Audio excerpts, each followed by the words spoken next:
Հասարակական տրանսպորտից օգտվելու եւ չվճարելու դեպքում 15-ից 18 հազար դրամի չափ տուգանքներին վերաբերող նախագծերի փաթեթը քննարկվել է նախարարական կոմիտեում, հանրային քննարկման սեղանին է։ Վարչական պատասխանատվության կենթարկվել նաեւ արտոնություն ունեցողների քարտերով երթևեկողները։ Երկշաբաթյա ժամկետը կլրանա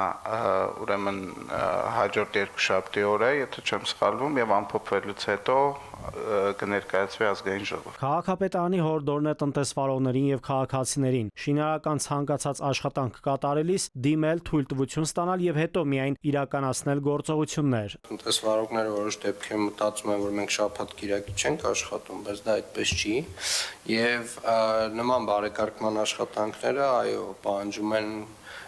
համապատասխան թույլտվություններ, որոնք որ արդեն իսկ իրականացվում են էլեկտրոնային, բավականին պարզեցված տրամաբանությամբ։ Հունվար-փետրվար ամիսներին եւ մինչեւ մարտի կեսը վաճառվել է 17 միլիոն 743 հազար տոմս, հասույթը 2 միլիարդ 538 միլիոն դրամ է եղել։ Այդ 17 միլիոն 743 հազարը ներառում է բոլոր տեսակի տոմսերը, այդ թվում մեկանգամյա երթերը մինչեւ 1 տարի ժամկետով տոմսերը։ Հրազդանի կիրճում հենապատը ոչ բարվոք վիճակում է։ Այդ հատվածում ջրերի լցվելուց հետո ասֆալտը քանդվում է։ Կենտրոնի թաղապետն է ազանգում։ Մենք այս պահին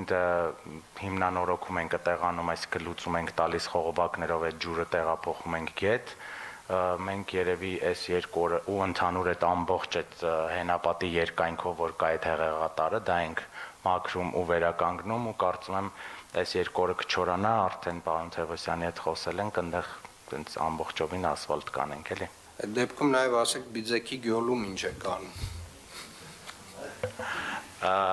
Այս պահին այդ հանրահայտ հատվածում ավարտվել է լողավազանի վերականգնումը, հանդերձարանի կառուցումը, ինչպես նաև այդ ներքևի հատվածի բարեկարգումը, շարունակվում է վերևի հատվածը, որտեղ մարզվում են, այդտեղ ընդհանուր բոլոր այդ մարզասարքերի վերանորոգումը արեցինք։ Երթևեկությունը կառավարելու համար ըստ քաղաքապետի այդ հատվածում նաև մասնակի ռետինե հատակներ, լուսացույցեր են տեղադրվելու։ Նաիրի Մուրադյան, ժամը լրատվական։